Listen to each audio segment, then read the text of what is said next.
Hey everybody, Oscar checking back in from the Sunscape Innovation Center here in Salem, Oregon.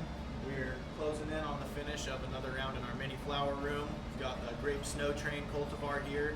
We've got a couple of cool things going on in this room. The main one is an experiment that we're running with some far red light. We're using 730 nanometer far red at the end of every day to try to evoke some interesting growth and morphological changes in the plant. What initially got us interested in doing some far red testing is a lot of anecdotal claims that we've seen around the industry of exposure to far red causing plants to finish out their flowering cycle faster, shaving 1 to even 2 weeks off of a flowering cycle of a plant. If these anecdotes and if this claim is true, that could be huge for commercial growers about allowing you to squeeze out an extra harvest per year for most cultivars, which is absolutely paramount on the bottom line.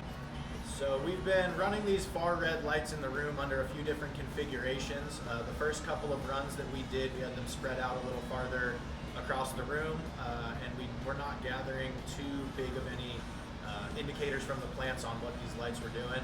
We recently changed up the experiment and focused all of the lights that we had of far red over one section in the canopy, and we're hoping to see some more drastic changes or something notable at least to see what the far red is doing to our plant.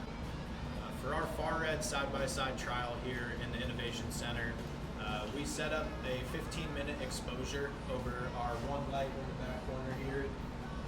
Each night after lights out, we get 15 minutes of far red isolated light over the canopy, and we have deemed that this should be enough light to evoke the Emerson effect, which is what we're looking for with this experiment, and to see what sort of changes the Emerson effect is going to have on the plant.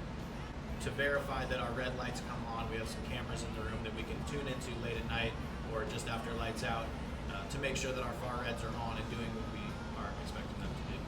Results that we saw, or observations that we made, I should say, we saw some plants that we normally see some foxtailing and maybe some photo bleaching at the tips show a lot less of those stress signs. So that really gave us some hope that the far red was doing what we expected it to do and helping the plant with nutrient uptake and increasing the vigor of the plant. I've seen in some runs some evidence that our plants had a stronger uptake with less stress, both light stress and other general stressors that the plants show throughout the cycle.